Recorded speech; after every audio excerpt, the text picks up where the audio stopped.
কাতলা মাছ যদি বন্ধুরা এইভাবে রান্না করে খেয়ে দেখেন, এক থালা ভাত কিন্তু এই দিয়ে খাওয়া হয়ে যাবে। তো কাতলা মাছ কেটে ধুয়ে পরিষ্কার করে নিয়ে নুন হলুদ মাখিয়ে আমি লাল লাল করে ভেজে তুলে নিয়েছি। তো ভাজা হয়ে গেলে বন্ধুরা একটু তেল দিয়ে তার মধ্যে আমি দিয়ে দিলাম কালো জিরে, শুকনো লঙ্কা আর বেশি পরিমাণে চেরা কাঁচা লঙ্কা দিয়ে তা আমি দিয়ে দিলাম এখানে আলু দিয়ে রান্না করব, তাই টুকরো টুকরো করা আলু দিয়ে একটু নেড়ে চেড়ে নিয়ে একটা বড় সাইজের টমেটো টুকরো করা সেটা দিয়ে দিলাম।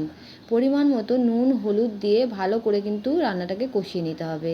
এখানে দিয়ে দিলাম হাফ চামচের মতন আদা বাটা, হাফ চামচের মতন শুকনো লঙ্কা বাটা দিয়ে এরকমভাবে কষিয়ে নিতে হবে। তারপরে হাফ চামচ ধনের গুঁড়ো দিয়ে দিলাম, দিয়ে সামান্য একটু জল দিয়ে দিলাম ওপর থেকে আমি এখানে ড্রাই রোস্ট করা জিরের গুঁড়ো। এটা সবসময় আমার ঘরে করা থাকে।